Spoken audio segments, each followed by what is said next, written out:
TV channel और अखबारों पर एक ही चीज दिखाई जाती है, मंदिर और मस्जिदों की, हिंदू और मुसलमान की। लेकिन जब बात हिंदू और मुसलमान की होती है तो मेरे पास एक तस्वीर है, जो तस्वीर आपके टीवी चैनल पर नहीं दिखाई जाती। हमारे देश के प्रधानमंत्री नरेंद्र मोदी जी और भाजपा सरकार वैसे तो देश के मुसलमानों से बेहद नफरत करती है, लेकिन वही देश के प्रधानमंत्री विदेश के मुसलमानों से कितना प्यार करते हैं, उसकी एक छोटी सी तस्वीर मेरे पास में है।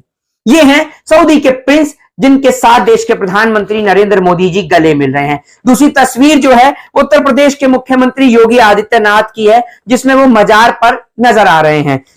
अब बात करते हैं इस देश के अंदर महंगाई की। साल 2014 के अंदर जो पेट्रोल का दाम 70 रुपए लीटर हुआ करता था, आज वही पेट्रोल 100 रुपए पे चला गया है। ये पेट्रोल को लेकर एक स्टेटमेंट जो कि बड़ी तेजी से वायरल हुआ था, वो आपको याद होगा पौने 2 आंख वाले बाबा रामदेव का, जिनकी अपनी खुद की आंख ठीक से खुलती नहीं है, लेकिन पतंजलि की आई ड्रॉप बांटने में कोई कसर नहीं छोड़ते। जी हाँ, ये वही रामदेव हैं। रामदेव वही है जिन्होंने बच्चों से पूछा था कि आपको 40 रुपए 50 रुपए पेट्रोल चाहिए या 100 रुपए वाला पेट्रोल चाहिए, लेकिन आज रामदेव पेट्रोल को लेकर एक भी शब्द नहीं बोलते हैं। जय हिंद, जय भारत, वंदे मातरम। मैं मोहित शर्मा। साल 2014 से पहले एक पोस्टर को लेकर आपसे वोट मांगा जाता था, आपके घर घर आकर एक प्रचार प्रसार किया जाता था। जब घर का टेलीविजन और टीवी खोला करते थे तो सिर्फ एक ही पोस्टर आपकी आंखों के और नजरों के सामने आता था, और वो था ये कि बहुत हुई महंगाई की मार, अब की बार मोदी सरकार। लेकिन अब जनता इसके विपरीत है। जनता कहती है बहुत हुई महंगाई की मार, अब की बार माफ कर दे यार।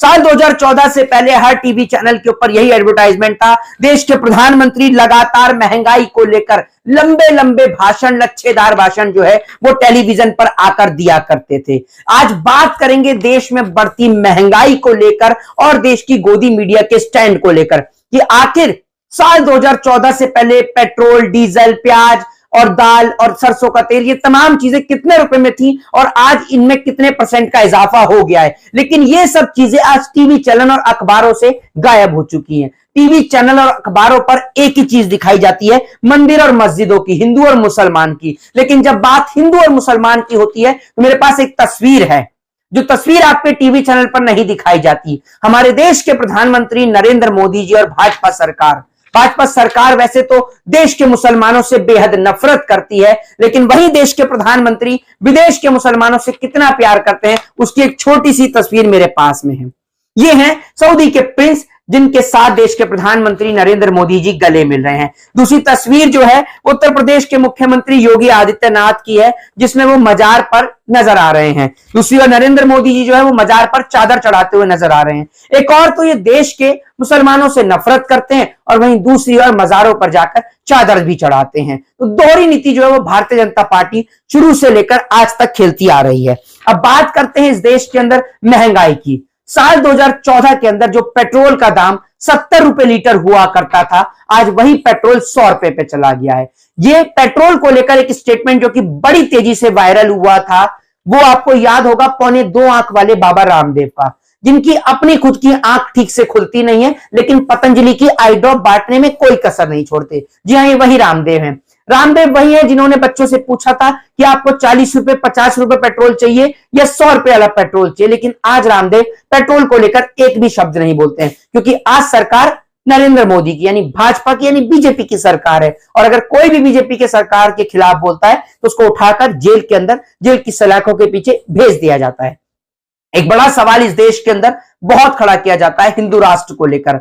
आज इस देश के अंदर देश के प्रधानमंत्री नरेंद्र मोदी जी, जो कि बिना कुछ करे प्रधानमंत्री नरेंद्र मोदी जी ने वोट लिया है। आप सोचिए कि देश के प्रधानमंत्री ने अब तक 10 साल का पूरा कार्यकाल उनका होने वाला है, लेकिन अब तक देश के प्रधानमंत्री जी ने कुछ भी नहीं किया, ये आप समझ लीजिए। जब इस देश के अंदर इसरो बना, एम्स बना, तमाम सरकारी संस्थाएं बनी, LIC बनी, BSNL बना, MTNL बना, और 1947 में जब यह देश आजाद हुआ तो 1947 से लेकर साल 2014 तक जो भारत के ऊपर जो है वो 54 लाख करोड़ रुपए का कर्जा था। जब भारत आजाद हुआ तो आप सोचिए कि भारत देश के पास में कुछ भी नहीं था, ना तो इसरो था, ना एम्स था, ना तमाम वैज्ञानिक संस्थाएं थी, ना स्कूल थे, ना कॉलेजेस थे, ना बेहतर अस्पताल थे, और ना तमाम चीजें थी। लेकिन जब यह देश आजाद हुआ तब तो हमें सबसे ज्यादा पैसे की जरूरत थी। तो साल 1947 जब यह देश आजाद हुआ और साल 2014 तक जब कार्यकाल समाप्त हुआ और 14 के बाद जब नरेंद्र मोदी जी आए तो साल 2014 तक इस देश के ऊपर 54 लाख करोड़ रुपए का कर्जा था, जिसको नरेंद्र मोदी सरकार ने साल 2014 से लेकर और आज साल 2023 तक कितना कर दिया, यह मैं आपको बताता हूं। 9 साल के अंदर अपनी प्रचार प्रसार नीति से देश के प्रधानमंत्री जी ने प्रचार प्रसार नीति, झूठ नीति, जनता को लड़ाने की नीति, हिंदू मुसलमान की नीति, ये सब करके देश के प्रधानमंत्री नरेंद्र मोदी जी ने भारत देश के ऊपर 181% जो है वो इस देश के कर्जे में इजाफा कर दिया है। आज भारत के ऊपर जो है वो 155 लाख करोड़ रुपए का जो है वो कर्जा है, जो कि साल 2014 में 54 लाख करोड़ रुपए था। यानी इसमें सीधा सीधा 181% की वृद्धि देश के प्रधानमंत्री नरेंद्र मोदी जी ने कर दी है। लेकिन इन सब से देश के सरकार को, देश की जनता को कोई फर्क नहीं पड़ता, क्योंकि उत्तर प्रदेश में राम मंदिर बन गया है और राम राज्य आ चुका है। क्या मैं आपसे पूछना चाहता हूं कि क्या आपने राम राज्य के बारे में पढ़ा है और क्या परिभाषा है आपकी नजर में राम राज्य की? क्या परिकल्पना समझते हैं आप राम राज्य की? राम राज्य का अर्थ होता है जहां पर एक भी बेटी के साथ बलात्कार ना हो। राम राज्य का अर्थ है जहां पर एक भी मां का जो बेटा है वो भूखे पेट ना सोए। लेकिन हमारे देश के अंदर नरेंद्र मोदी सरकार के राज में जिस तरीके से, एक रिपोर्ट मैं आपको दिखाता हूं, ये रिपोर्ट है ग्लोबल हंगर इंडेक्स की। जी, आप राम राज्य की बात करते हैं और मैं आपको दिखाता हूं global hunger index. Global hunger index की लिस्ट में जो भारत जो है वो 111वें पायदान पर आ चुका है। ये बात आप सभी को पता होगी, ठीक है।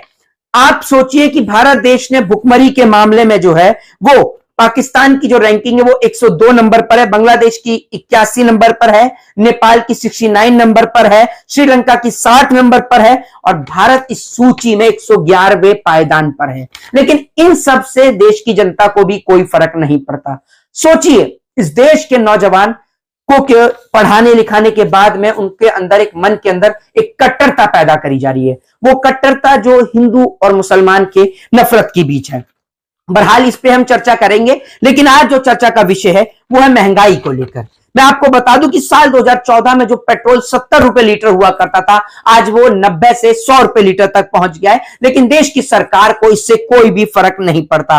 जो डीजल 57 रुपए 60 रुपए लीटर मिलता था, आज वो डीजल 100 रुपए पहुंच गया। लेकिन सरकार को इन सब चीजों से और जनता को कोई भी फर्क नहीं पड़ता है। जो एलपीजी आपको मिला करती थी 414 में, आज वो 885 तक पहुंच गई है। लेकिन इनसे भी देश की जनता को कोई फर्क नहीं पड़ता। जो सरसों का तेल आपको 52 रुपए मिला करता था, 60 रुपए मिला करता था, आज वो 180 190 पहुंच गया है। लेकिन इन सबसे सरकार को और देश की जनता को कोई भी फर्क नहीं पड़ता। जो दूध आपको 32 रुपए लीटर मिला करता था, आज वो 60 से 70 रुपए लीटर पहुंच गया है। लेकिन इन सब चीजों से इस देश की सरकार को और जनता को कोई भी किसी भी प्रकार का फर्क नहीं पड़ता। जो सिलेंडर आपको 400 रुपए का मिला करता था, आज वो सिलेंडर 1100 रुपए तक पहुंच गया है। लेकिन इन सब चीजों से इस देश की जनता को और सरकार को कोई भी किसी भी प्रकार का फर्क नहीं पड़ता। जो प्याज आपको साल 2014 में 24 रुपए किलो मिला करती थी, आज वो 48 से 50 रुपए किलो हो गई है और किसान का मार्जिन भी कम हो गया है। लेकिन इन सब से देश की सरकार को कोई फर्क नहीं पड़ता और इस सब के ऊपर देश की गोदी मीडिया ना तो कोई चर्चा करती है और ना ही कोई अपना कार्यक्रम करती है, क्योंकि अब देश की गोदी मीडिया एक्टिव हो चुकी है हिंदू मुसलमान को लेकर, मंदिर मस्जिद और पाकिस्तान और चर्च को लेकर। इनको लेकर देश की सरकार एक्टिव रहती है। देश में महंगाई हो तो हो, लोग भूख से मरे तो मरे, कोई गरीब मां का बेटा सरहद पे शहीद हो तो हो, किसान खेत में आत्महत्या करे तो करे। लेकिन इन सब से ना तो देश की सरकार को और ना देश की गोदी मीडिया के पत्रकारों को कोई भी फर्क पड़ता है। जो दूध आपको 30 से 40 रुपए लीटर साल 2014 में मिला करता था, आज वो दूध का दाम 60 रुपए लीटर तक पहुंच गया है। लेकिन इन पे कोई भी चर्चा नहीं। जो दाल आपको 80 रुपए किलो मिल जाती थी, आज वो दाल 107 110 रुपए किलो तक पहुंच गई। लेकिन उस पर कोई चर्चा नहीं। जो सूरजमुखी का तेल आपको 106 रुपए लीटर मिला करता था, आज वो 150 रुपए लीटर तक पहुंच गया है। लेकिन इस पर कोई भी चर्चा नहीं। जो चाय, यानी चाय वाले प्रधानमंत्री जी जिस चाय को बेचा करते थे, वो चाय 2014 में 205 रुपए मिला करती थी, लेकिन आज वो 240 250 रुपए तक पहुंच गई है। लेकिन उस पर कोई भी किसी भी प्रकार की चर्चा नहीं, कोई कार्यक्रम नहीं, कोई इवेंट नहीं, कुछ नहीं, क्योंकि इस देश की जनता गरीबी से मरे, महंगाई से मरे, भुखमरी से मरे, उन सब से कोई फर्क नहीं पड़ता। एक और तो देश की जनता को 5 किलो राशन में टाल दिया जाता है, वहीं अपने बड़े बड़े उद्योगपतियों का लाखों करोड़ों रुपए का कर्जा जो है वो माफ करने का काम मोदी सरकार करती है। किस तरीके से मोदी सरकार अपने मित्रों की समय समय पर मदद करती है वो पूरा देश देखता है। एक और देश में नफरत के नाम का जहर बोया जा रहा है, वहीं दूसरी ओर देश बर्बादी के रास्ते पर है। देश में भुखमरी का आंकड़ा लगातार बढ़ता जा रहा है, देश में महंगाई बढ़ती जा रही है और नौजवानों के मन में जो हिंदू और मुसलमान की नफरत पैदा करी जा रही है, न जाने कब और कैसे नफरत के ऊपर अंकुश लगेगा। लेकिन मैं आपको यही कहना चाहता हूं कि ये सब चीजें, चाहे वो ग्लोबल हंगर इंडेक्स की रिपोर्ट हो, चाहे तमाम महंगाई की रिपोर्टें हो, ये आपके सामने इसलिए नहीं पेश की जाती। और जनता, इस देश के नेता जो हैं वो चाहते हैं कि जनता ऐसे ही भुखमरी के मामले में लगातार ऊपर आती रहे। क्यों चाहते हैं इस देश के नेता ऐसा? इसलिए चाहते हैं क्योंकि अगर आपके बच्चे स्कूल जाएंगे तो वो सवालों को जन्म देंगे। अगर आपके बच्चे स्कूल जाएंगे तो आपके बच्चे अंबेडकर जैसे, कलाम जैसे इस देश के अंदर ऐसे युवावान प्रतिभाशाली लोग बनेंगे जो पूरे विश्व में भारत का नाम रोशन करेंगे। लेकिन इस देश के नेता तो भारत को बर्बादी के रास्ते पे ले जा चुके हैं और इस देश में वापस से मंदिर और मस्जिदों का मसला अब शुरू हो चुका है। चाहे फिर वो आपका ज्ञान वापी का मुद्दा हो, चाहे फिर वो मस्जिदों का मुद्दा हो, नए नए मुद्दे अब सामने आ रहे हैं लगातार वापस से, क्योंकि साल 2024 का चुनाव सर पर है।